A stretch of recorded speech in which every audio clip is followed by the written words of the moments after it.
புதுயுகம் மற்றும் தேனி நியூரோ மருத்துவமனை இணைந்து வழங்கும் Theni marathon 2026 powered by Atal multicuisine restaurant Andipatti மற்றும் லைஃப் நீட் அகாடமி தேனி. நாள் மார்ச் 29. இடம் SDAT விளையாட்டு மைதானம் தேனி. அனைவரும் வருக, அனுமதி இலவசம். நேயர்களுக்கு வணக்கம். இந்த நாள் உங்களுக்கு இனிய நாளாக அமையட்டும். ஒவ்வொரு நாளும் ஆரோக்கியம் சார்ந்த நிறைய சந்தேகங்களையும் கேள்விகளையும் நேர்களாக நீங்க கால் பண்ணி கேட்டு தெரிஞ்சுட்டு இருக்கிற இந்த ஷோ டாக்டர் ஆன் கால். நேர்களே, இன்னைக்கு டாக்டர் ஆன் கால்ல கர்ப்பிணி பெண்களுக்கும் சர்க்கரை நோயாளிகளுக்கும் ஏற்படக்கூடிய இந்த மூட்டு வலி பிரச்சனைகள், அதே மாதிரி ஜவ்வு கிழிதல், இதை பத்தி நம்ம பேச போறோம். சர்க்கரை நோயாளிகளும் கர்ப்பிணி பெண்களுக்கும் இந்த பிரச்சனை இருக்கு அப்படின்னா அவர்களுக்கு என்ன மாதிரியான பாதுகாப்பான சிகிச்சை முறைகள்லாம் இருக்கு அப்படிங்கிறதையும் நம்ம கேட்டு தெரிஞ்சுக்க போறோம். Vadapalani Puthurkattu bone and joint சென்டர்னுடைய நிறுவனரும் மருத்துவருமான RS வேலுமணி அவர்கள் இன்றைய டாக்டர் ஆன் கால் நமக்காக இணைந்திருக்கிறார். மருத்துவ நிகழ்ச்சிக்கு வரவேற்றலாம். வணக்கம் சார். வணக்கம். மூட்டு வலி, ஜவ்வு கிழிதல் அப்படிங்கிறது வலி சார்ந்த ஒரு விஷயம். அதில் நம்ம கர்ப்பிணி பெண்கள் அப்படின்னு எடுத்துக்கிட்டோம்னா நிறைய பாதுகாப்பான விஷயங்கள்லாம் அவங்க கடைபிடிக்க வேண்டிய ஒரு சூழ்நிலையில் இருக்கும்போது இந்த மாதிரி ஒரு ஜவ்வு கிழிதல் வந்துருச்சு அவங்களுக்கு அப்படின்னா அவர்களுக்கு சிகிச்சை முறை அப்படிங்கிறது நீங்கள் எப்படி கொடுக்குறீங்க? அதுக்கு முன்னாடி இந்த ஜவ்வு கிழிதல் அப்படின்ற ஒரு விஷயம் நடக்கும்போது உடலில் என்ன நடக்குது? ஆமாம், அதாவது பார்த்தீங்கன்னா இன்றைக்கி இருக்கக்கூடிய மருத்துவ உலகத்தில் காலகட்டத்தில் எலும்பு முறிவு, ஜவ்வு கிழிதல் அப்படின்னாலே போடப்படாத சட்டம் மாதிரி அறுவை சிகிச்சை தான் பண்ணணும் அப்படின்னு சொல்லிட்டு ஒரு மருத்துவ உலகத்தில் போயிட்டு இருக்கு. அதுவும் ஜவ்வு கிழிதல் அப்படின்ட்டாலே அது ஒரு பெரிய ஒரு விஷயம் மாதிரியும் அதை அறுவை சிகிச்சை இல்லாமல் குணப்படுத்த முடியாது அப்படிங்கிற மாதிரி அதை ஒரு விளம்பரப்படுத்திக்கிட்டு இருக்காங்க. ஆனால் உண்மை அது கிடையாது. பார்த்தீங்கன்னா ஜவ்வு கிழிதல் அப்படின்னாலே நம்ம உடம்புக்கு ஜவ்வு கிழிந்து கிழிந்து சேர்வதற்காக தான் படைக்கப்பட்டிருக்கு. ஒரு ஜவ்வு படைப்போட நோக்கமே என்ன அப்படின்னு சொல்லி நம்ம பார்த்தோம் அப்படின்னா, இப்போ கண்ணு எப்படி பார்ப்பதற்காக படைக்கப்பட்டிருக்கோ, காது எப்படி கேட்பதற்காக படைக்கப்பட்டிருக்கோ, அதே மாதிரி ஜவ்வோட படைப்போட நோக்கமே ஜவ்வு ஒருத்தர் ஒரு ஹைஜம் தாண்டுறாரு, ஒரு 5 அடியோ 6 அடியோ 10 அடி உயரத்துக்கு போயிட்டு கீழே குதிக்காரு, ஹைஜம் தாண்டுறாரு. கீழே குதிக்கும்போது கணுக்கால் ஜவ்வு, முழங்கால் மூட்டில் உள்ள ஜவ்வு, இடுப்பு பந்துக்கிண்ண மூட்டு ஜவ்வு, முதுகு தண்டு விட ஜவ்வு எல்லாமே அமுங்கி கொடுக்கும். ஒரு பக்கம் சைடில் விழுகிறாரு, விரிஞ்சு கொடுக்கும், இன்னும் விரிஞ்சு கொடுக்கும். இப்படி விரிஞ்சி விரிஞ்சி கொடுத்து உடல் எடையை வச்சு அழுத்தும் போது கிழிந்து கொடுப்பதற்காக படைக்கப்பட்டது தான் ஜவ்வு கிழிதல். இப்போ ஒருத்தர் மாடிப்படியிலிருந்து இறங்கும்போது கால் பரண்டு கீழே விழுந்துட்டாருன்னா முதல்ல நமக்கு ஜாயிண்டில் உள்ள ஜவ்வு விரிஞ்சு கொடுக்கும், அதுக்கு பிறகு இன்னும் கொஞ்சம் விரிஞ்சு கொடுக்கும், அதுக்கு பிறகு கிழிஞ்சு கொடுக்கும். இப்படி ஜவ்வு கிழிஞ்சு கொடுக்காட்டா நமக்கு பெரிய பெரிய பாதிப்புகள், உடல் சேதம் ஏற்படுறதுக்கு வாய்ப்பு இருக்குது. ஏன்னா எதுக்கெடுத்தாலும் எலும்பு முறிவு ஏற்படுறதுக்கு வாய்ப்பு இருக்குது. ஜவ்வு மட்டும் கிழிஞ்சு கொடுக்காட்டா நம்ம நேரடியாக தரையிலையோ எதில் வேணாலும் மோதி கீழே விழுந்து நமக்கு பெரிய பெரிய உடலில் தலையில் மற்றும் சில உறுப்புகள்லாம் பெரும்பாலும் அடிக்கடி எலும்பு முறிவு ஏற்படுறதுக்கு வாய்ப்பு இருக்குது. அதனால் பரிணாம வளர்ச்சியில் ஜவ்வோட படைப்போட நோக்கமே கிழிந்து கிழிந்து சேர்வதற்காக தான். இப்போ பார்த்திங்கன்னா விவசாய நிலங்களை எடுத்துக்கிடலாம். நம்ம இன்றைக்கும் கிராமங்களில் பாருங்கள், ரோட்டில் இருந்து அவங்க வயலுக்கு கொண்டு போகிறதுக்கு, வயலுக்கு விதைக்க வேண்டிய பொருட்களை கொண்டு போகிறதுக்கு 1 கிலோமீட்டர்லேருந்து 2 கிலோமீட்டர் தலையில் சுமந்து, விதைப்பொருட்களை தலையில் சுமந்து சிறு சிறு வாய்க்கால்களை, நீர் நிலைகளை சிறு சிறு வாய்க்கால்கள் நடந்து இறங்கி தாண்டி ஈர மண்ணில் நடந்து போய் விதைப்பாங்க. அப்போ ஈர மண்ணில் நடந்து போகும்போது சிறு சிறு வாய்க்கால்களை தாண்டும் போது அவங்களுக்கு வலிக்கு கீழே விழுந்து தோள்பட்டையை கொண்டு கீழே ஊணுனாலோ கையை கொண்டு கீழே ஊணுனாலோ ஜவ்வு கிழிதல் ஏற்படும். அப்போ இந்த மாதிரி ஜவ்வு கிழிதல்ங்கிறது மிக எளிதில் எல்லா வேலையிலையும் விளையாடும் போது, அன்றாட வாழ்க்கையில் ஒவ்வொரு நிகழ்வுலையும் சில இடர்பாடுகள் ஏற்படும் போது நமக்கு ஜவ்வு கிழிதல் ஏற்படுறதுக்கு வாய்ப்பு இருக்குது. அப்போ மனுஷன் ஜவ்வு கிழிந்தாலே அறுவை சிகிச்சை தான் பண்ணணும் அப்படின்னு சொல்லி சொன்னால் இந்த உலகத்தில் யாருமே அறுவை சிகிச்சை பண்ணாமல் இருக்கவே முடியாது. எல்லா காலகட்டத்திலையும் எல்லா மனிதருக்கும் ஃபுட்பால் விளையாண்டா கால் பெருவரல் கணுக்காலில் ஜவ்வு கிழிதல் ஏற்படும், வாலிபால் விளையாண்டா தோள்பட்டையில் ஜவ்வு கிழிதல் ஏற்படும், ஏன் ஜிம்னாஸ்டிக் பண்ணால் ஜாயிண்ட்டுகளில் ஜவ்வு கிழிதல் ஏற்படும். இப்படி ஜவ்வு கிழிதல் வந்து முழுக்க முழுக்க தானாக சேர்ந்து கொள்ளும் தன்மை உடையது. அந்த ஜவ்வு கிழிதல் ஏற்பட்ட உடனே நம்ம சிறிதளவும் அசைவில்லாமல் இருக்கும்போது அது தானாகவே சேர்ந்து கொள்ளும். குறிப்பாக சக்கரை வியாதி நோயாளிகளுக்கு இன்றைக்கு இந்த சக்கரை வியாதி அப்படின்னாலே தோள்பட்டையில் வலி ஏற்படுறத பெரும்பாலானவர்களுக்கு நம்ம பார்க்க முடியுது. அப்போ அந்த தோள்பட்டையில் வலி அப்படின்னு சொன்ன உடனே ஒரு மருத்துவர்கிட்ட போய் அவங்க ஸ்கேன் எடுத்து பார்த்துட்டா உடனே ஜவ்வு கிழிதல் அப்படின்னு சொல்லிடுறாங்க. ஜவ்வு கிழிதல் அப்படின்னா கீழே விழுந்தாதான் ஜவ்வு கிழிதல். சக்கரை வியாதினால தன்னால் வரக்கூடிய வலிகளையும் தோள்பட்டையில் தன்னால் வரக்கூடிய வலிகளையும் ஜவ்வு கிழிதல்னு ரிப்போர்ட் கொடுத்துருந்தாங்க. அதாவது ஒருத்தர் மாடிப்படியிலிருந்து இறங்குறாரு, கால் பரண்டு கீழே விழுகிறாரு, கையை கொண்டு கீழே ஊனிட்டாருன்னா அங்கே ஜவ்வு கிழிதல் ஏற்படும். இது உண்மையான ஜவ்வு கிழிதல். இன்னைக்கு இருக்கக்கூடிய மருத்துவ புரிதலுக்கு உண்மையான ஜவ்வு கிழிதல், பொய்யான ஜவ்வு கிழிதல் இப்படி சொன்னாதான் மக்களுக்கு புரியும். இப்படி மாடிப்படியிலிருந்து இறங்கி வரும்போது கீழே விழுந்து தோள்பட்டையில் வலி வந்துச்சுன்னா இது உண்மையான ஜவ்வு கிழிதல். விவசாய நிலத்தில் வலிக்கு கீழே விழுந்து தோள்பட்டையில் வலி வந்துச்சுன்னா இது உண்மையான ஜவ்வு கிழிதல். ஆனால் எதுலையுமே அடிபடாமல் எந்த ஒரு காரணமுமே தெரியாமல் தன்னால் வரக்கூடிய தோள்பட்டையில் வலி வருது, அவருக்கு சக்கரை வியாதி இருக்குது அப்படின்னு சொன்னால் அதில் பொய்யான ஜவ்வு கிழிதல். இதையும் ஸ்கேனில் வந்து ஜவ்வு கிழிதல் அப்படின்னு ரிப்போர்ட் கொடுத்துருவாங்க. ஒரு சக்கரை வியாதி நோயாளி போய் தோள்பட்டையில் வலி இருக்குது அப்படின்னு மருத்துவர்கிட்ட போயிட்டு ஸ்கேன் எடுத்து பார்த்தா இதையும் ஜவ்வு கிழிதல்னு ரிப்போர்ட் கொடுத்துருவாங்க. ஏன்னா ஸ்கேனுக்கு கேட்கறதுக்கு வாயும் கிடையாது, சொன்னால் கேட்கறதுக்கு காதும் கிடையாது. அது ஒரு மிஷின். அது அங்கே இருக்கக்கூடிய மாற்றத்தை நமக்கு ஃபோட்டோ காப்பி மூலமோ வீடியோ காப்பி மூலமாவோ நமக்கு காமிக்கும். அதில் உள்ளே இருக்கக்கூடிய ஜவ்வோட மாற்றத்தை காமிக்கும். நம்ம தான் சக்கரை வியாதினால் ஏற்பட்டிருக்கக்கூடிய உள்புண்ணா, ஜவ்வில் ஏற்பட்டிருக்கக்கூடிய உள்புண்ணா, அதனால் ஏற்பட்டிருக்கக்கூடிய வீக்கமா அப்படின்னு சக்கரை வியாதினால் ஏற்பட்டிருக்கக்கூடிய பாதிப்புக்கு உடலில் சர்க்கரையின் அளவை நிரந்தரமாக எந்த ஒரு மருந்து மாத்திரையும் இல்லாமல் உணவு முறை மாற்றத்தில், வாழ்க்கை முறை மாற்றத்தில் சர்க்கரை வியாதியின் அளவை குறைத்து அதுக்கு சிகிச்சை அளிக்கும் போது தோள்பட்டையில் உள்ள வலியை நம்ம நிரந்தரமாக குணப்படுத்திடலாம். இதுக்கும் நிறைய பேர் ஜவ்வு கிழிதல், அதாவது சர்க்கரை வியாதினால தோள்பட்டையில் ஜவ்வுக்குள்ள ஏற்பட்டிருக்கக்கூடிய உள்புண்ணை ஜவ்வு கிழிதல்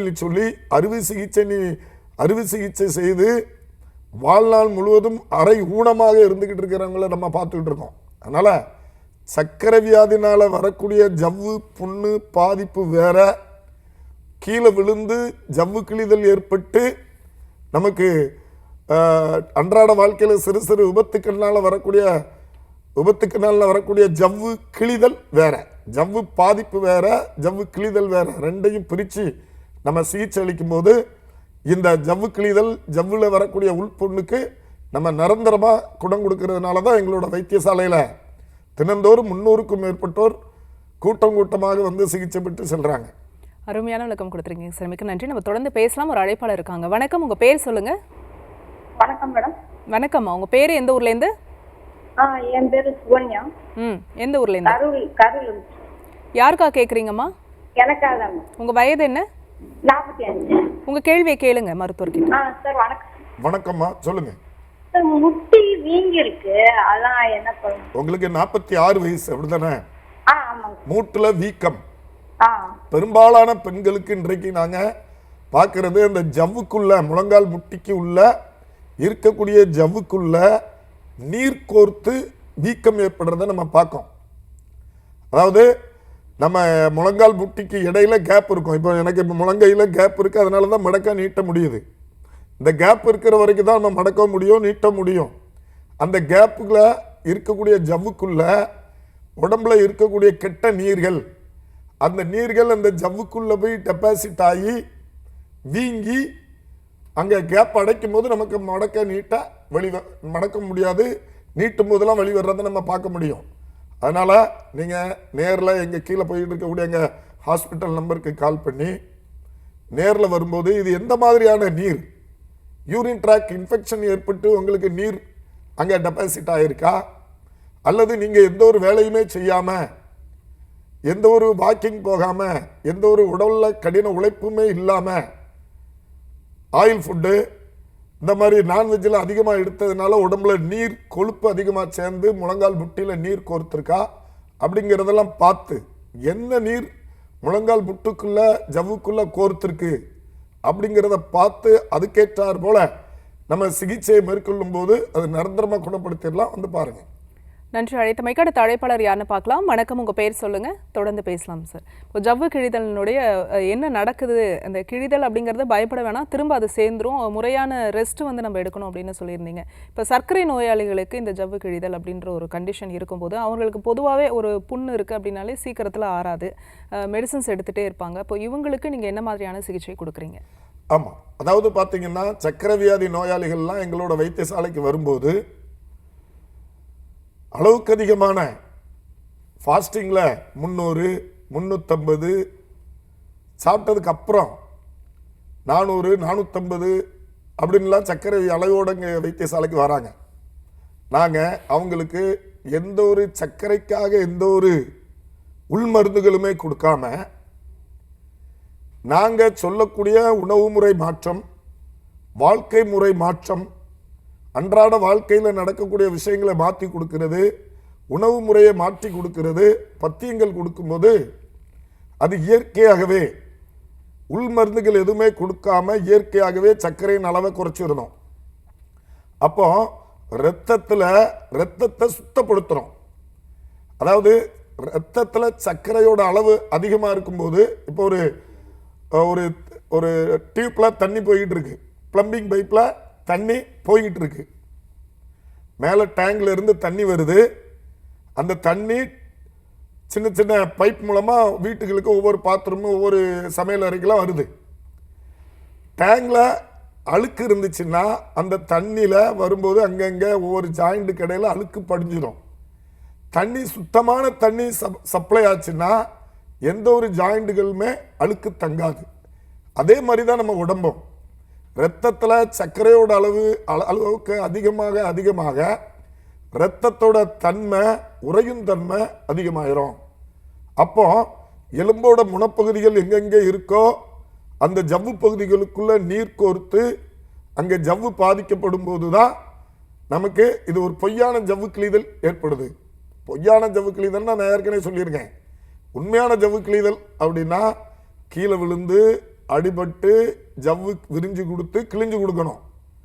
பொய்யான ஜவ்வு கிழிதல் அப்படின்னா இரத்தத்தில் அதிகப்படியான என்ன அமிலங்கள் அதிகமாக இருக்கோ, சர்க்கரையாக இருக்கட்டும், யூரிக் ஆசிட்டாக இருக்கட்டும், வாத நீராக இருக்கட்டும், ஏதோ ஒரு ஆசிட், எந்த ஆசிட் இரத்தத்தில் அளவுக்கு அதிகமாக இருக்கோ அது ஜாயிண்ட்டுகளில் போய் டெபாசிட் ஆகி உள்புண்ணை ஏற்படுத்தி ஜவ்வை பாதிக்கும் போது இது பொய்யான ஜவ்வு கிழிதல்னு சொல்கிறோம். டாக்டர், இப்போது கர்ப்பிணி பெண்களுக்கு ஏற்படக்கூடிய எலும்பு முறிவு, கர்ப்பிணி காலத்தில் வந்து ரொம்ப பாதுகாப்பாக இருக்கணும், ஒரு நார்மலான ஜுரம் வந்தால் கூட மருத்துவர் வந்து அணுகிட்டு தான் மாத்திரைகள் எடுக்கணும் அப்படின்னு சொல்லுவாங்க. இந்த டைமில் உங்களுக்கு ஒரு எலும்பு முறிவு இருக்குது அப்படின்னா அவர்களுக்கு என்ன மாதிரியான சிகிச்சை முறைகள் நீங்கள் பாதுகாப்பாக கொடுக்குறீங்க? ஆமாம், இது ஒரு அருமையான கேள்வி, ஒரு முக்கியமான கேள்வி. அதாவது பார்த்தீங்கன்னா ஒரு கர்ப்பிணி பெண்ணுக்கு எலும்பு முறிவு ஏற்பட்டுட்டா நம்மளோட பாரம்பரிய மருத்துவம் எந்த அளவுக்கு சிறந்ததா அமையுது அப்படிங்கிறத நம்ம சொல்லி ஆகணும். இன்னைக்கு பார்த்தீங்கன்னா ஒரு 60 நாள் கருவையோ ஒரு 90 நாள் குழந்தையோ கருப்பையில் வச்சு வளர்த்துக்கிட்டு இருக்கக்கூடிய ஒரு தாய்க்கு எதேச்சையாக ஏற்படக்கூடிய ஒரு எலும்பு முறிவுக்கு அறுவை சிகிச்சை பண்ண முடியுமா? பண்ணுனா இன்னைக்கு இருக்கக்கூடிய மருத்துவர்கள் என்ன சொல்லுவாங்க, நவீன மருத்துவத்தில் அந்த குழந்தைக்கு உத்தரவாதம் கிடையாது, ஏன்னா அனிஸ்தீசியா கொடுக்க வேண்டியது இருக்கு. நம்ம கொடுக்கக்கூடிய அனிஸ்தீசியா அறுவை சிகிச்சையில் அந்த குழந்தைக்கு பாதிப்பு ஏற்படுறதுக்கு வாய்ப்பு இருக்கு. அதனால அந்த குழந்தைக்கு உத்தரவாதம் கொடுக்க முடியாது, அதை கலைச்சிடுறது நல்லது அப்படின்னு சொல்லுவாங்க. ஒரு 40 நாள் குழந்தையோ ஒரு 60 நாள் சிசுவை கருவில் வச்சு வளர்த்துக்கிட்டு இருக்கக்கூடிய காலகட்டத்தில் இந்த மாதிரி சொல்லுவாங்க, குழந்தையை கலைச்சிடுறது நல்லது அப்படின்னு சொல்லுவாங்க.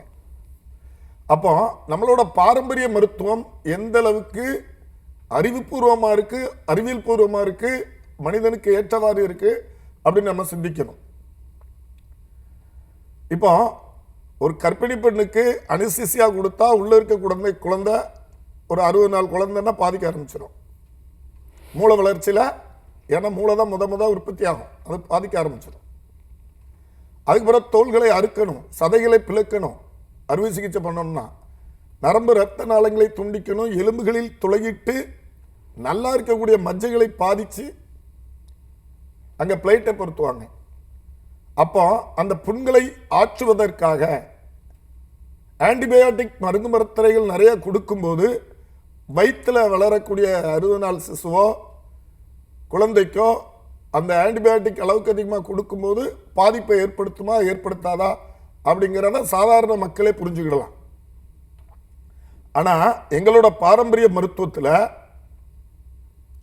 ஒரு முடிகள் கூட பாதிக்கப்படாம ஒரு தாய் 60 நாள் குழந்தை வயிற்றுல வச்சுக்கிட்டு வளர்த்துக்கிட்டு இருக்கக்கூடிய ஒரு தாய்க்கு எலும்பு முறிவு ஏற்பட்டுட்டுன்னா ஒரு முடிகள் கூட பாதிக்கப்படாம, தோள்கள் சிறிதளவும் பாதிக்கப்படாம, ஒரு துளி ரத்தம் கூட சிந்தாம முறிந்த எலும்பின் இரு முனைப்பகுதிகளையும் துல்லியமாக ஒன்று சேர்த்து இறுக்கமில்லாமல்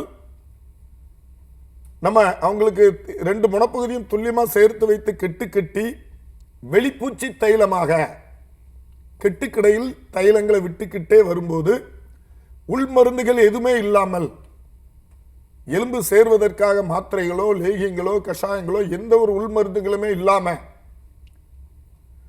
நம்ம அந்த தாய்க்கு சிகிச்சை அளிக்கும் போது அதிகபட்சமாக 60 நாள், 45 to 60 நாள்ல எலும்பு முறிவு ஒன்று கூடி துல்லியமாக ஒன்று சேர்ந்த பிறகு நம்ம அவங்கள நடக்க வச்சிரோம், வலுவான வேலைகள் செய்ய வச்சிருந்தோம். எல்லா தாயை போன்று இவங்களை குழந்தை பெற்றெடுப்பதற்கு எந்த ஒரு சிரமமும் இல்லாமல் எங்களோட சிகிச்சை முறை வந்து இயங்கிக்கிட்டு இருக்கு. நிறைய கர்ப்பிணி பெண்கள் எலும்பு முறிவு ஏற்பட்டு எங்ககிட்ட எந்த ஒரு சிரமமுமே இல்லாம மற்றவர்களுக்கு எப்படி எலும்பு முறிவு ஏற்பட்டா என்ன மாதிரியான சிகிச்சை பெறுவார்களோ அதே போன்று எந்த ஒரு கஷ்டமும் இல்லாம அந்த பிரசவ காலத்துக்கு முன்னாலே எளிதில் நார்மல் லைஃபுக்கு கொண்டு வந்து விட்டுருந்தோம். அப்போ இன்னைக்கு ஒரு கர்ப்பிணி பெண்ணுக்கு எலும்பு முறிவு ஏற்பட்டா நம்மளோட பாரம்பரிய மருத்துவம் தான் சிறப்பா இருக்கு, பாதுகாப்பானதா இருக்கு. ஏன் அப்படின்னா நம்ம உள்ளுக்குள்ள எந்த ஒரு அனஸ்தீசியா மருந்துகள் கொடுக்கறது இல்ல, வலி நிவாரணிகள் கொடுக்கறது இல்ல, ஆன்டிபயோட்டிக் மருந்து மாத்திரைகள் கொடுக்கறது இல்ல. உள்ளுக்குள்ள எந்த ஒரு உள் மருந்துகளுமே இல்லாம வெளிப்பூச்சி தைலம் வெளிக்கட்டு மூலமாகவே நம்ம அந்த எலும்பு முறிவை குணப்படுத்துறதுனால வயிற்றுல வளர்த்துக்கிட்டு இருக்கக்கூடிய குழந்தை வளர்த்துக்கிட்டு இருக்கக்கூடிய கர்ப்பிணி பெண்களுக்கு, தாய்மார்களுக்கு இந்த எங்களோட பாரம்பரிய மருத்துவம் தான் சிறந்ததா அமையுதுங்கிறத நாங்க சொல்ல தேவையில்ல. சாதாரண மக்களே சிந்திச்சு பார்த்தா அந்த அறிவுபூர்வமான விஷயங்கள் தெரிய வரும். நன்றி சார். நம்ம தொடர்ந்து பேசலாம். ஒரு காலர் லைன்ல இருக்காங்க. வணக்கம், உங்க பேர் சொல்லுங்க. ஹலோ, வணக்கம்மா, உங்க பேரு எந்த ஊர்ல இருந்து? ராஜேஸ்வரி, திருச்சில இருந்து பேசுறேங்க மேடம். யாருக்கா கேக்குறீங்கம்மா? எனக்காக தாங்க மேடம். உங்க வயதை சொல்லிட்டு பேசுங்க மருத்துவர்கிட்ட. எனக்கு 48 வயதுங்க மேடம். வணக்கம், சொல்லுங்கம்மா, உங்க குறைய கேளுங்க. அம்மா, உங்களுக்கு என்ன தொந்தரவு கேளுங்கம்மா. முழங்கால் வலி, முழங்கால் தேய்மானம் ஆயிடுச்சுங்க மேடம். சரிம்மா, 48 உங்களுக்கு வயசு? 48. சரிம்மா, என்ன வேலை பார்த்தீங்க? வீட்டு வேலை தாங்க சார் பார்ப்பேன். ஓ, வீட்டு வேலைன்னா உங்க வீட்டுல வேலை பாக்கீங்களா அல்லது வெளியில எல்லாம் போய் வேலை பாக்கீங்களா? இல்ல வெளியில எல்லாம் இல்லங்க மேடம். இல்லங்க சார், வீட்டுல தான் வேலை பார்ப்பேன். உங்க வீட்டுல உங்க வேலையை பாக்கீங்க? ஆமாங்க சார். சரி, வேற ஏதாவது வியாதிக்கு மருந்து மாத்திரைகள் எடுத்துட்டு இருக்கீங்களா? வேற எதுவும் மாத்திரை எல்லாம் சாப்பிடலங்க சார். எந்த ஒரு வியாதிக்குமே மருந்து மாத்திரைகள் எடுக்கல? இல்லங்க சார். எவ்வளவு நாளா இருக்கு இந்த மூட்டுல வலி? அது இருக்குங்க சார், ஒரு 10 வருஷமா இருக்குங்க சார். இடுப்புல ஏதாவது வலி இருக்காமா? இடுப்புல எல்லாம் வலி இல்லைங்க சார். இடுப்புல எல்லாம் வலி இல்ல, முழங்கால் முட்டில மட்டும் தான் வலி இருக்கு. ஆமாங்க சார். எக்ஸ்ரே எல்லாம் எடுத்தேங்க சார், தேய்மானம் ஆயிடுச்சுன்னு சொன்னாங்க சார். சரிம்மா, மடக்க முடியுதா? முட்டியை நல்லா மடக்க முடியுதா? மடக்கிலாம் உட்கார்றேங்க சார். சப்பளங்கால் எல்லாம் போட்டு உட்காடுறீங்க? அதெல்லாம் உட்கார்றேங்க சார். சரிம்மா, உங்களுக்கு அடிக்கடி வயிறு உப்பீசம், நெஞ்சு எரிச்சல் இந்த மாதிரி எதுவும் பாதிப்பு இருக்கா? இல்லைங்க சார். அந்த மாதிரிலாம் இல்லை. சரிம்மா, ஃபோனை கட் பண்ணி விடுங்க, நான் உங்களுக்கு விளக்கம் சொல்கிறேன். அதாவது பார்த்தீங்கன்னா ஒரு 48 வயசில் பெரும்பாலான பெண்களுக்கு இன்றைய காலகட்டத்தில் இளம் வயதிலே மென்சஸ் மாதவிடாய் நின்றுறதை நம்ம பார்த்துக்கிட்டு இருக்கோம். இந்த மாதிரி மாதவிடாய் நின்று போன பிறகு அந்த காலகட்டத்தில் உடம்புல நச்சு நீர்கள் அதிகமாகி அந்த நச்சு நீர்கள் முழங்கால் மூட்டுக்குள்ள டெபாசிட் ஆகி உள்புண்ணையும் உள்வீக்கத்தை ஏற்படுத்தி வெளிவர்றதை நம்ம பார்த்துக்கிட்டு இருக்கோம். அதே மாதிரி பார்த்தீங்கன்னா எந்த ஒரு வேலையுமே செய்யாம சாப்பிட்டுட்டு உட்கார்ந்து உடம்புல கொழுப்பு, நீர், உடல் எடை அதிகமாகும் போது உடம்புல உள்ள கெட்ட நீர்கள் எல்லாம் முழங்கால் மூட்டில் டெபாசிட் ஆகிறத நம்ம பார்க்கோம்.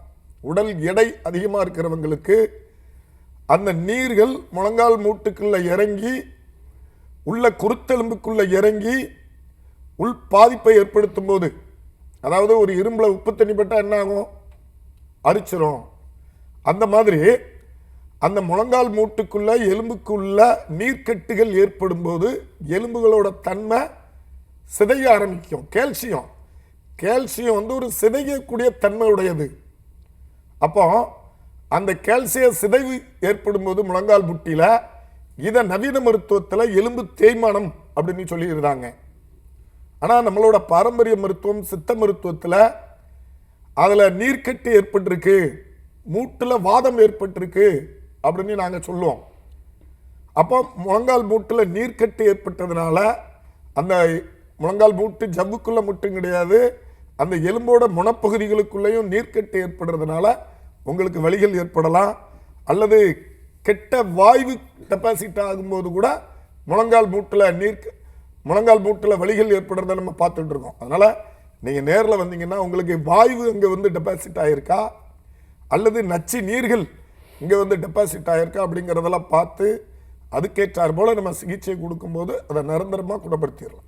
நன்றி. அழைத்தமைக்கு அடுத்த அழைப்பாளர் யாருன்னு பார்க்கலாம். வணக்கம், உங்க பேர் சொல்லுங்க. இணைப்பில் இருக்கீங்க, உங்க பேரு எந்த ஊர்லேருந்து? டாக்டர் ஆன் கால் இருக்கீங்க. டிவி பார்க்காதீங்க, ஃபோனில் பேசுங்க. டிவி வால்யூம் குறைச்சிடுங்கம்மா. டிவி வால்யூம் குறைச்சிடுங்க. லைவ்ல கனெக்ட் ஆயிருக்கீங்க. உங்க பேர் சொல்லுங்க. என் பேர் சௌமியா மேடம். எந்த ஊர்ல இருந்துமா? இங்க சிதம்பரத்துல. உங்க கேள்வியை கேளுங்கம்மா. வணக்கம், சொல்லுங்கம்மா. எங்க அத்தைக்கு கீழே விழுந்து முட்டி ஃபுல்லா வீங்கி இருக்கு மேடம். கீழே விழுந்ததுனால முட்டியில வீங்கிருச்சா? ஆமா டாக்டர். எவ்வளவு நாள் ஆச்சு? அது 1 மாசம் ஆயிடுச்சு டாக்டர். 1 மாசம் ஆச்சு. எக்ஸ்ரே எடுத்து பாத்தீங்களா? கிராக்கு, எலும்புல கிராக்கு, முறிவு ஏதாவது இருக்கா? இல்ல டாக்டர், அதெல்லாம் எதுவும் இல்ல டாக்டர். அந்த மாதிரி எதுவுமே இல்ல?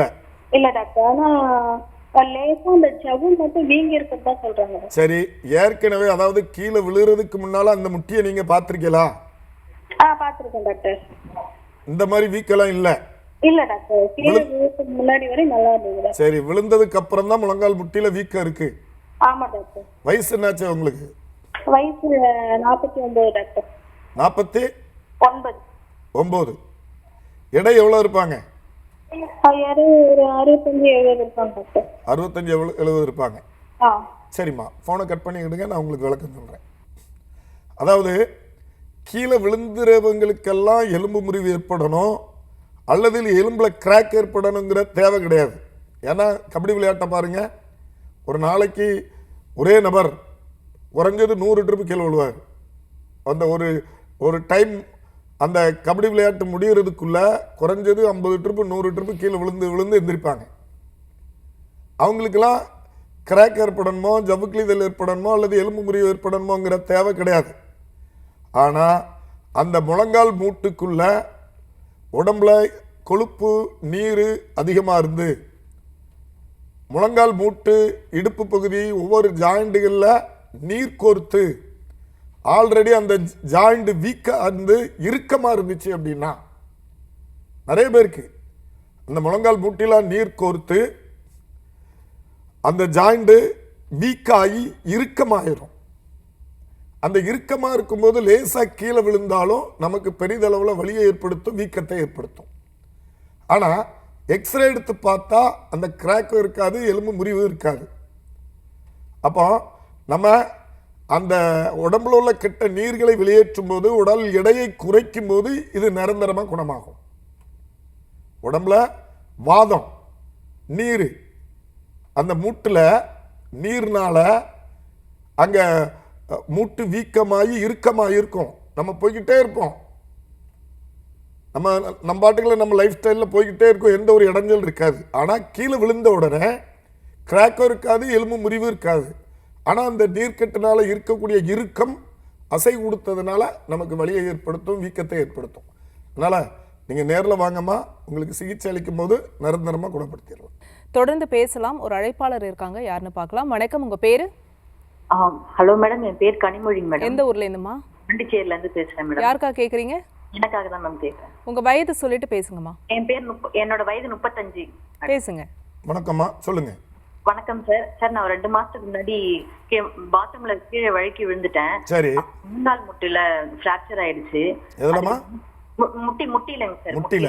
சரி சரி. கால் முட்டில பிராக்சர் ஆயிடுச்சு. அதுக்கு நாட்டுக்கட்டு போட்டோம். சரி. இப்போ போன் கூடிருச்சு. எக்ஸ்ரே எடுத்து பார்த்தோம், இப்போ 2 மாசத்துல கூடிருச்சு. ஆனா இந்த ஜாயிண்ட்லாம் அப்படியே ஸ்டிஃப்னஸா இருக்குதுங்க சார், நடக்க முடியல. சரிம்மா. இப்ப எவ்வளவு வெயிட் இருக்கீங்கம்மா? நான் 80 கிலோ இருக்கேன். 80 கிலோ இருக்கீங்க. சரிம்மா. முட்டி இறுக்கமா இருக்கா, வீக்கம் எதுவும் இருக்கா? வீக்கெல்லாம் இல்லைங்க சார், ஆனா வீக்கம் இருந்தது.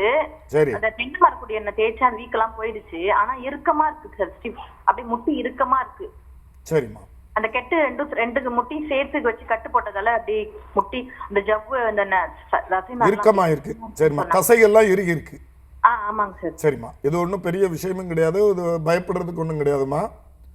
இது எலும்பு முறிவு ஏற்பட்ட இடத்துல நம்ம அந்த எலும்பு முறிவு சேர்வதற்காக கட்டும் போது அங்கே இறுக்கம் ஏற்பட்டாதான் அந்த எலும்பு முறிவு சேரும். அது இறுக்கம் ஏற்படுறது ஒரு சாதாரண விஷயம். இதுக்கு நம்ம உங்களுக்கு அங்கே பக்கத்தில் ட்ரெடிஷ்னலாக பாரம்பரிய முறையில் அங்கே மசாஜ் கொடுக்குறவங்க ஏதாவது இருந்தாங்கன்னா பாருங்கள், அல்லோட எங்கள் வைத்தியசாலைக்கு வாங்க.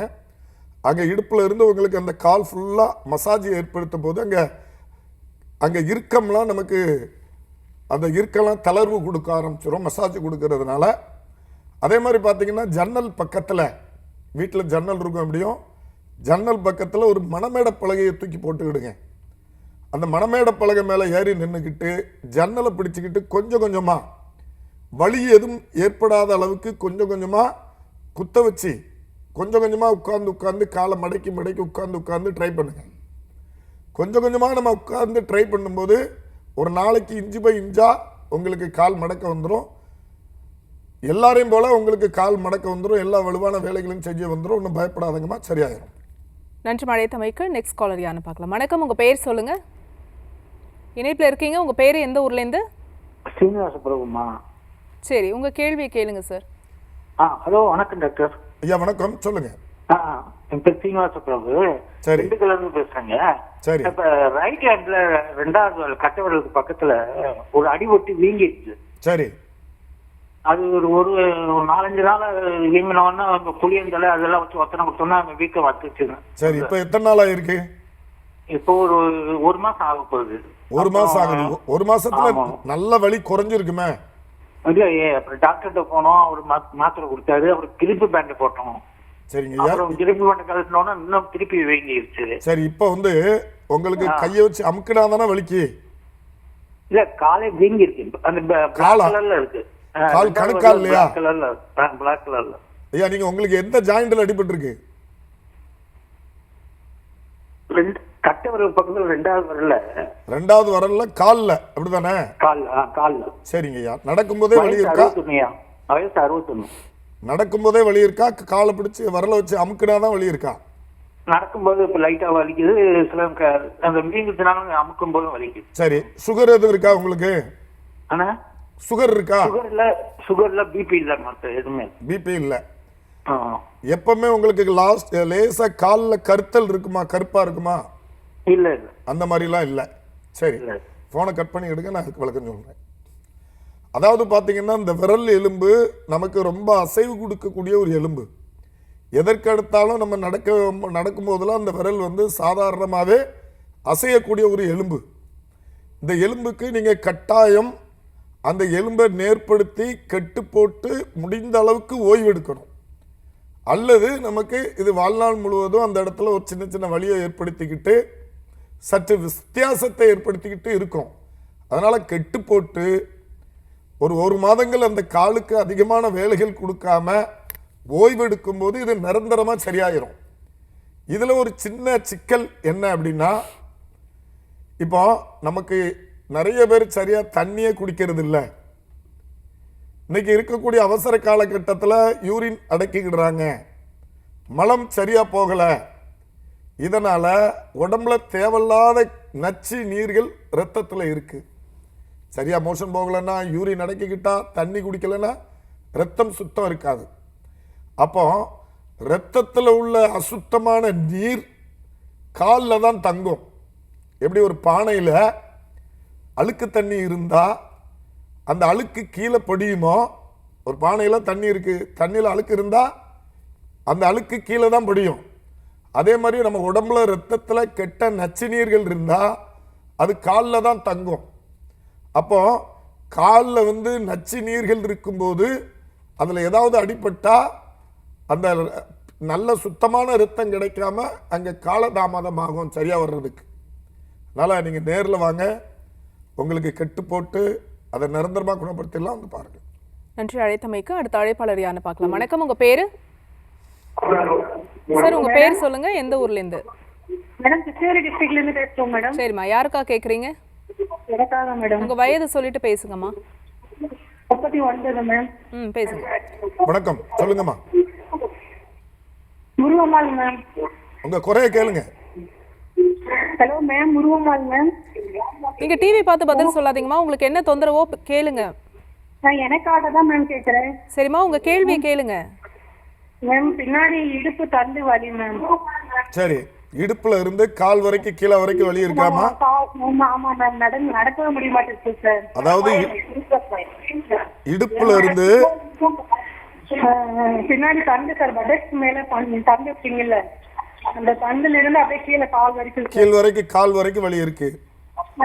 சரிம்மா, உங்களுக்கு நைட் எத்தனை வாட்டி யூரின் போறீங்க? சார் ஒரு டைம் தான் சார் இருக்கு. ஒரு டைம் தான் போறீங்க. சரி, உங்களுக்கு யூரின் போனா எரிச்சல் இருக்கிறது, யூரின் அடிக்கடி வர்றது, இருமுனா தும்முனா யூரின் போறது, அந்த மாதிரி இருக்கா? இல்ல சார், அந்த மாதிரி இருமுனா தும்முனா சவுண்டா பேசுறா அந்த மாதிரி எல்லாம் வலி இல்லை சார். வேகமா நடந்தா வலி இருக்கு, குமிஞ்சா வலி இருக்கு. சரி, உடல் எடை எவ்வளவுமா இருக்கீங்க? சார் 72 இருக்கு சார். 72 இருக்கீங்க. என்ன வேலை பாக்கீங்க? சார் வீட்டுல தான் சார் இருக்கு, 2 மாடு இருக்கு. மாடு இருக்கா? ஆமாங்க சார், மாடு 2 இருக்கு. மாடு இருக்கு. ஆமாங்க சார். சரிம்மா, இதை போனை கட் பண்ணிக்கிட்டே நான் உங்களுக்கு விளக்கம் சொல்றேன். அதாவது பாத்தீங்கன்னா, நிறைய பேருக்கு இன்னைக்கு இருக்கக்கூடிய பிரச்சனை இது. ஒரு L4 L5 ஜாயிண்டில் உள்ள ஜவ்வு முதுகு தண்டுவிடத்துல L4 L5க்கு இடையில இருக்கக்கூடிய ஜவ்வு வீங்கி காலுக்கு வரக்கூடிய நரம்ப அழுத்துது. இது எதனால இந்த நரம்பு அழுத்தப்படுது? ஜவ்வு வீங்கிறதுனால அழுத்தப்படுது. ஏன் ஜவ்வு வீங்கிச்சு அப்படின்னு நம்ம பார்க்கணும்.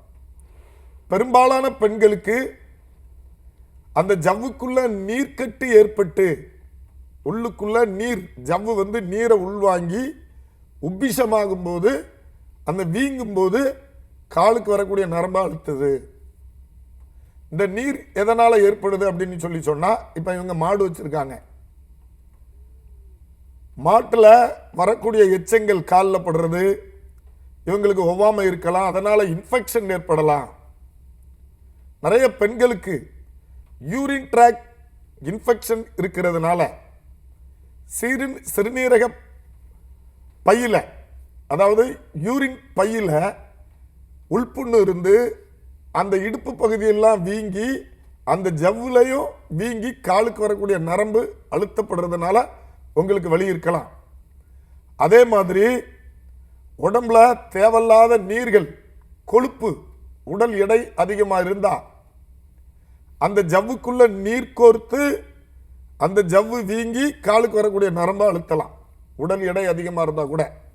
அதனால நீங்க நேரில் வந்தா அந்த ஜவ்வு எதனால வீங்கிச்சு அப்படிங்கிறத நம்ம நேரில் கண்டுபிடிக்கும் போது அந்த ஜவ்வை சுருங்கிறதுக்கு சிகிச்சை கொடுக்கணும். ஏன்னா இப்போ கோயம்பேடு மார்க்கெட்டில் 50 கிலோ 100 கிலோ மூடைய முதுகுல சுமந்து தினசரி வேலை பார்க்காங்க. அவங்களுக்கு ஜவ்வு வீங்குதா, பிதுங்குதா, காலுக்கு வரக்கூடிய நரம்பு அழுத்துதா? மூட சுமக்கிறவங்களுக்கெல்லாம் கிடையாது. அரிசி மார்க்கெட்டில் தினசரி பல 100 மூடைகளை முதுகுல சுமந்து வேலை பார்க்காங்க. அவங்களுக்கு ஜவ்வு பிதுங்கி காலுக்கு வரக்கூடிய நரம்பு அழுத்துதா? கிடையாது. அதனால் ஜவ்வு உள்ள புண்ணாகி கிருமி தொற்றுனால, இன்ஃபெக்ஷன்னால நிறைய பேர் பப்ளிக் பாத்ரூமில் போய் யூரின் போவாங்க, மோஷன் போவாங்க. பப்ளிக் பாத்ரூம் சுத்தம் இல்லை அப்படின்னா அங்கிருந்து வரக்கூடிய கிருமி தொற்றுகள் பெண்களுக்கு பெரும்பாலும் யூரின் ட்ராக் இன்ஃபெக்ஷன் ஏற்பட்டு மலப்பை ஏரியாவிலலாம் புண்கள் ஏற்பட்டு இடுப்பு பகுதி உள் வீக்கம் வீங்கி நரம்பு அழுத்துறதை நம்ம பார்த்துக்கிட்டு இருக்கோம். உதாரணத்துக்கு நான் ஒன்று சொல்கிறேன். சரியாக பல்லு விளக்கலை, சரியாக பல்ல துவக்கலை, பல்லு விளக்கலை, அழுக்கு தங்கிட்டு ஒரு பல்ல சூத்த பல்லாகி சீல் பிடிச்சி வீங்கிட்டு, அப்போ இந்த பல்லு மட்டும் வலிக்குமா, ஒரு பக்கம் கழுத்து தலை எல்லாம் சேர்ந்து வலிக்குமா? இந்த பல்லு ஒரு பக்கம் சீல் பிடிச்சி வீங்கிட்டுன்னா ஒரு பக்கம் கழுத்து தலைவலி எல்லாமே வலிக்கும். அதே மாதிரி தான் நமக்கு இடுப்பு பகுதியில் யூரின் பை மலப்பையெல்லாம் உள்புண்ணு ஏற்பட்டு வீக்கம் ஏற்பட்டுட்டுன்னா காலுக்கு வரக்கூடிய நரம்பு ஃபுல்லாக வலியை ஏற்படுத்தும். அதனால் நேரில் வரும்போது உங்களுக்கு அந்த ஜவ்வு எதனால் வீங்கியிருக்கு, அந்த வீக்கத்தை எப்படி சுருக்கப்படுத்தலாம், சுருங்க வைக்கலாம் அப்படின்னு சொல்லி சிகிச்சை அளிக்கும் போது இதை நிரந்தரமாக குணப்படுத்திடலாம். சர்க்கரை நோயாளிகளுக்கும் கர்ப்பிணி பெண்களுக்கும் ஏற்படக்கூடிய ஜவ்வு கிழிதல், அதே மாதிரி எலும்பு முறிவு, இதற்கு பாதுகாப்பான சிகிச்சை முறைகள் என்ன அப்படிங்கிறத நம்ம பேசிட்டு இருக்கோம். Vadapalani Puthurkattu bone and joint சென்டரினுடைய நிறுவனரும் 5 தலைமுறை பாரம்பரிய வைத்தியருமான திரு RS வேலுமணி அவர்கள் இணைந்து இதற்கான விளக்கத்தை கொடுத்துட்டு இருக்காரு. நம்ம தொடர்ந்து பேசலாம். ஒரு காலர் லைன்ல இருக்காங்க, யாருன்னு பார்க்கலாம். வணக்கம், உங்க பேர் சொல்லுங்க. வணக்கம், இணைப்பில் இருக்கீங்க, தொடர்ந்து பேசலாம். உங்க பேரு? டாக்டர் ஆன் கால் இணைந்திருக்கீங்க, டிவி பார்க்காதீங்க, ஃபோனில் பேசுங்க. உங்கள் பேர் சொல்லுங்கள். வணக்கம்மா, உங்கள் பேர் எந்த ஊர்லேருந்து? லைனில் கனெக்ட் ஆகிருக்கீங்க, தொடர்ந்து பேசுங்க. வணக்கம். வணக்கம் சார், உங்கள் பேர் எந்த ஊர்லேருந்து? ரமேஷ் மேடம், காமிச்சேன் மேடம். உங்கள் கேள்வியை கேட்கலாம் சார், கேளுங்க. சார் வணக்கம் சார். ஐயா வணக்கம், உங்கள் குறைய கேளுங்க. சார் வயிறு கொஞ்சம் வீக்கமாக இருக்குங்க, சாப்பிட உசுமா வீக்கமாக இருக்கு டாக்டர். சரிங்க ஐயா, வயசு என்னாச்சு அது உங்களுக்கு? எப்போதுமே வீக்கமா இருக்கு, அதிகமா வீக்கமா இருக்கு டாக்டர், என்ன ஏது தெரியலங்க. சரிங்க ஐயா, உங்களுக்கு வயசு என்னாச்சு? வயசு எனக்கு 45 ஆகுதுங்க சார். 47? 45 ஆகுதுங்க. 45. சரி, என்ன வேலை பார்க்கீங்க? வேற கடை மளிகை கடை வச்சிருக்கேங்க. மளிகை கடை வச்சிருக்கீங்க? ஆமாங்க. சரி, அதாவது நல்ல வேலை, உடல் உழைச்சி வேலை செய்கிற மாதிரி இருக்கீங்களா, அல்லது சும்மா ஒரு டேபிளில் உட்காந்து நிர்வாகம் பண்ணிக்கிட்டு இருக்கீங்களா? அவ்வளோ ஒன்றும் வேலை இல்லைங்க சார், சும்மா அப்படியே உட்காந்து இருக்கிற வேலை தான் சார். உட்காந்துக்கிட்டு இருக்கிற வேலை தான். ஆமாங்க. டயத்துக்கு டைம் 3 வேளை கரெக்டாக சாப்பிட்ருவீங்களா? டைம் சாப்பாடு சாப்பிடுவேன் சார். ஹோட்டலில் சாப்பிட்றீங்களா, வீட்டில் சாப்பிட்றீங்களா?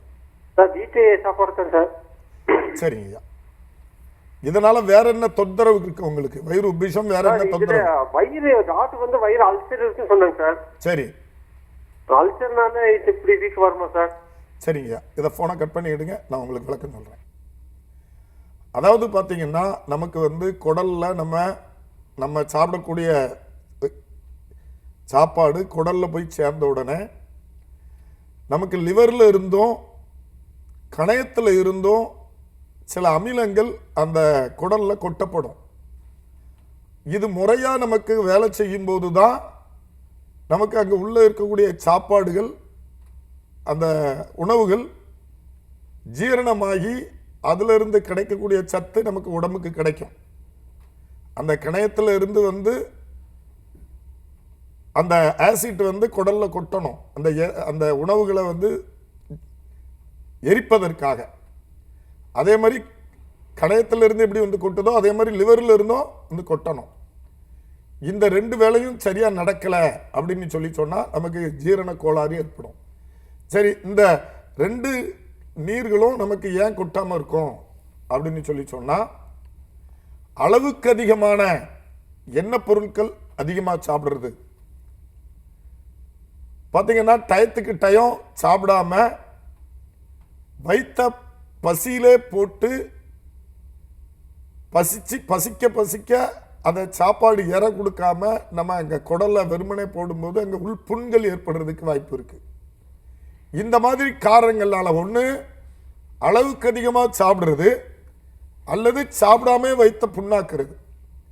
இந்த 2 காரணங்கள் எது இருந்தாலும் நமக்கு வயிறு குடல் பாதிப்பு ஏற்பட்டுரும்.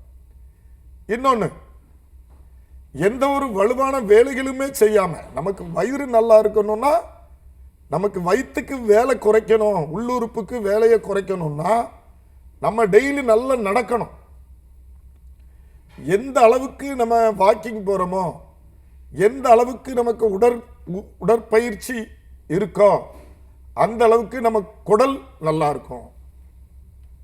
ஏன்னா நம்ம சாப்பிடக்கூடிய சாப்பாடை, உணவை நல்ல வலுவான வேலைகள் செய்யும்போது, நல்ல வலுவான உடற்பயிற்சிகள் நடைப்பயிற்சிகள் பண்ணும்போது எளிதில் நம்ம உணவு ஜீரணமாகி உள்ளுறுப்புகள் எளிதில் இயங்க ஆரம்பிக்கும்.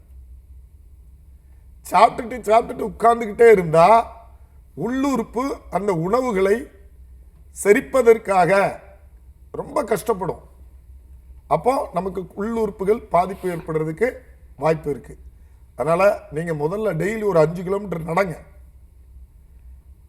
5 கிலோமீட்டர் நடக்கும்போது நமக்கு அங்க ஜீரண பிரச்சனை நமக்கு எளிதில் நமக்கு ஜீரணம் கிடைக்க ஆரம்பிச்சிடும்.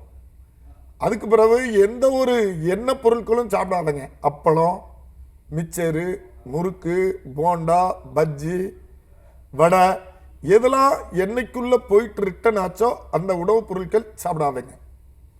அதே மாதிரி மட்டன், கொழுப்பு எதுலலாம் அதிகமாக இருக்கோ அந்த உணவுகளை எடுக்காதங்க. நார்ச்சத்து உணவுகள் அதிகமாக நீங்கள் சாப்பிட நமக்கு ஈஸியாக ஜீரணமாகும். நீங்கள் நல்ல வாக்கிங், வலுவான வேலைகள் செய்யும்போது உடல் ஆரோக்கியமடையும், எளிதில் ஜீரணமாகும், வயிறு உப்பிஷம் சரியாகும். இருந்தாலும் நீங்கள் நேரில் ஒருக்கா வந்து காமிக்கும்போது உங்களுக்கு பயனுள்ளதாக இருக்கும். Vadapalani Puthurkattu bone and joint centre, நீங்கள் சொன்ன மாதிரி நிறைய பேஷண்ட்ஸ் வந்து பாதுகாப்பான சிகிச்சையை நோக்கி வராங்க. பிரத்யேகமாக எங்கள் இதில் வந்து இதுதான் சிறப்பான சிகிச்சை, இவ்வளோ சேலஞ்சிங்காக நாங்கள் இதை செஞ்சிட்ருக்கோம் அப்படின்னா எதை சொல்வீங்க சார்? ஆமாம், அதாவது பார்த்தீங்கன்னா கர்ப்பிணி பெண்களுக்கு எலும்பு முறிவு ஏற்பட்டால் நம்மளோட பாரம்பரிய மருத்துவத்தில் நிறைய பேர் எளிதில் எந்த ஒரு பக்க விளைவுகளும் இல்லாமல், எந்த ஒரு சிரமமும் இல்லாமல் வரும்போது அவங்க பெருசாக பயந்துக்கிட்டு இருப்பாங்க. எப்படி வயிற்றுல குழந்தை இருக்க, எப்படி இந்த அப்படின்னு அவங்களுக்கு தெரியாத மருத்துவம் இல்லை. அவங்களுக்கு இந்த இது வந்து எளிதாக குணமாகக்கூடிய ஒரு விஷயம் அப்படின்னு தெரியாத காரணத்தினால ரொம்ப பயந்துக்கிட்டு இருப்பாங்க. கூட வந்தவங்க, அவங்களோட அப்பா அம்மா, அவங்கள குடும்பத்தில் உள்ளவங்க, கணவர் எல்லாருமே ரொம்ப பயப்படுவாங்க. ஆனால் நாங்கள் எளிதில் குணப்படுத்தி கொடுக்கும்போது அவங்க திருப்பி நடந்து போகும்போது ரொம்ப சந்தோஷப்படுவாங்க. இந்த மாதிரி நிறைய அனுபவங்கள் அந்த கர்ப்பிணி பெண்களுக்கு எலும்பு முறிவு ஏற்பட்டால் குணமாக்குறதுல எங்களுக்கு கிடைச்சிருக்கு. சந்தோஷம், எங்களுக்கு ஒரு சந்தோஷம் கிடைச்சிருக்கு. மிக்க நன்றி சார். தொடர்ந்து பேசலாம். ஒரு அழைப்பாளர் இருக்காங்க. வணக்கம், உங்கள் பேர் சொல்லுங்க. இணைப்பில் இருக்கீங்க, தொடர்ந்து பேசலாம். உங்கள் பேர்? டாக்டர் ஆன் கால் இணைந்திருக்கீங்க, தொடர்ந்து பேசலாம் சார். இப்போது இந்த ஜவ்வு கிழிதல் அப்படின்னு எடுத்துக்கும் போது அது சரியாகுமா அப்படின்னு நிறைய பேருக்கு ஒரு கேள்வி இருக்குது. அந்த வலியை பார்த்துட்டு சில பேர் வந்து வரத்துக்கு கூட பயந்துட்டு இருப்பாங்க. ஸோ அவங்க அந்த மாதிரியான பேஷண்ட்ஸ்க்கு நீங்கள் என்ன சொல்கிறீங்க? ஆமாம், நான் ஏற்கனவே சொன்ன மாதிரி தான். ஜவ்வோட படைப்போட நோக்கமே பார்த்தீங்கன்னா, நல்லா யோசனை பண்ணி பாருங்கள். ஒவ்வொரு அசைவுக்கும் ஜவ்வு தான் அமுங்கி கொடுக்கும். ஒவ்வொரு நடைமுறைக்கும், ஒவ்வொரு செய்யக்கூடிய ஒவ்வொரு விஷயங்களுக்கும் ஜவ்வு தான் அமுங்கி கொடுக்கும், விரிஞ்சு கொடுக்கும். நம்ம அப்படி கவனக்குறைவுனால ஒரு சைடில் விழுந்துட்டா நமக்கு ஜவ்வு விரிஞ்சு கொடுக்கும், கிழிஞ்சு கொடுக்கும். இப்படி ஜவ்வு வந்து கிழிந்து கிழிந்து சேர்வதற்காக படைக்கப்பட்டது. இன்னைக்கு இருக்கக்கூடிய மருத்துவ உலகம், ஒருத்தர் வந்து படிச்சுட்டு வெளியில் வரணும்னா குறைஞ்சது 2 கோடி 3 கோடி ஆகும். நல்ல இடத்துல மருத்துவமனை போடணும்னா ஒரு 10 கோடி ஆகும். ஆக மொத்தத்தில் ஒரு 15 கோடி ரூபா லோனை போட்டுட்டு அந்த மருத்துவமனையில் போய் நீ ஜவ்வு ரெஸ்ட் எடு சரியாயிரும் அப்படின்னு யாரும் சொல்ல முடியாது. இன்னைக்கு இருக்கக்கூடிய வரவு செலவு கணக்குகள் அப்படி தான் இருக்குது. வேலை செய்யக்கூடியவங்களுக்கு சம்பளம் கொடுக்கணும், வாடகை கொடுக்கணும். அப்போ அதுக்குன்னு சில மருத்துவ முறைகள், இந்த சிகிச்சைக்கு இதுதான் அப்படின்னு சொல்லி நிர்ணயிக்கப்பட்டிருக்கு. ஆனால் நம்மளோட பாரம்பரிய மருத்துவத்தில் அந்த உண்மைத்தன்மை என்ன, ஜவ்வோட படைப்போட நோக்கம் என்ன, ஜவ்வு உண்மையான ஜவ்வு கிழிதல்னா என்ன, பொய்யான ஜவ்வு கிழிதல்னா என்ன, ஜவ்வுக்குள்ள வேற உள்புண்ணு எப்படி ஏற்படுது, நீர்க்கட்டு எப்படி ஏற்படுங்கிறதெல்லாம் பார்த்து நம்ம சிகிச்சை கொடுக்கும். நன்றி சார். நம்ம தொடர்ந்து பேசலாம். ஒரு காலர் லைன்ல இருக்காங்க. வணக்கம், உங்க பேரு? சார் உங்க பேர் சொல்லுங்க, டிவி வால்யூம் குறைச்சிடுங்க. ஹலோ வணக்கம் சார், உங்க பேரு எந்த ஊர்ல இருந்து? பேர் சிதம்பரத்துல இருந்து மோகன்ராஜ் பேசுறேன் மேடம். சரி, யாருக்கா கேக்குறீங்க? எனக்கு தான் மேடம். உங்க வயது சொல்லிட்டு பேசுங்க. என் வயது 36 மேடம். பேசுங்க. ரைட் ஹேண்ட் ஷோல்டர் வலிக்குது மேடம், கை தூக்குனா வலிக்குது. சரி, எதுவும் கீழே விழுந்தீங்களா? இல்லைங்க சார். கீழே எதுவும் விழவே இல்லை. இல்லைங்க சார். வயசு என்னாச்சு உங்களுக்கு? 36ங்க. 36. என்ன வேலை பாக்கீங்க? செங்கல் லோட் பண்ணுறேன் சார். என்ன லோடுமேன் சார்? செங்கல் இருக்குங்களா, கல்லு. செங்கல் லோடுமேன். ஆமாங்க சார். சரி, எத்தனை வருஷமா இந்த வேலை பாக்கீங்க? ஒரு 5-6 வருஷமா வேலை பார்க்குறேன் சார். 5-6 வருஷமா வேலை பாக்கீங்க. ஆமாங்க சார். வேலைக்கு ஏற்ற மாதிரி சாப்பிடுறீங்களா? இல்லைங்க, டைம் தவறி தாங்க சாப்பிடுவான். சரி, சில டைம் முன்னாடியே சாப்பிடலாம், இல்லை அதுக்கப்புறமா. சரி, ஃபோனை கட் பண்ணிக்கிட்டீங்கன்னா உங்களுக்கு விளக்கம் சொல்கிறேன். அதாவது இன்னைக்கு இருக்கக்கூடிய காலகட்டத்தில் சும்மா இருக்கிறவங்கெல்லாம், ஏசி ரூமில் உட்காந்து வேலை பார்க்குறவங்கெல்லாம் ஈவினிங் பார்த்தாச்சுன்னா பெரிய பெரிய ஹோட்டல்லையும் பெரிய பெரிய பார்ட்டிலையும் நிறைய நான்வெஜ் சாப்பிட்றதும் எண்ணெய் பொருட்கள் அதிகமாக சாப்பிட்றதையும், உட்காந்து வேலை செய்கிறவங்கெல்லாம் எண்ணெய் பொருட்களாக சாப்பிட்றாங்க, நான்வெஜ்ஜாக சாப்பிட்றாங்க. அதனால் அவங்களுக்கு உடல் உபாதைகள் ஏற்படுது. உடல் உழைப்பு இல்லாமல் அந்த கொழுப்பு, அந்த புரோட்டீன்லாம் செலவழியாமல் உடம்புல தங்கி இரத்த நாளங்கள் அடைபட்டு உடல் உபாதைகள் ஏற்படுது உட்கார்ந்து வேலை செய்கிறவங்களுக்கு. உடல் உழைப்பு வேலை செய்கிறவங்களுக்கு இந்த செங்கல் சூழ்நிலையில் இவர் வெயிட்டான வேலை செய்கிறார். தினசரி செங்கலை அடுக்கிறது, இறக்குறது, லாரியில் ஏற்றுவது, திருப்பி அடுக்கிறது, இந்த மாதிரி உடல் வருத்தி வலுவான வேலைகள் செய்கிறார்.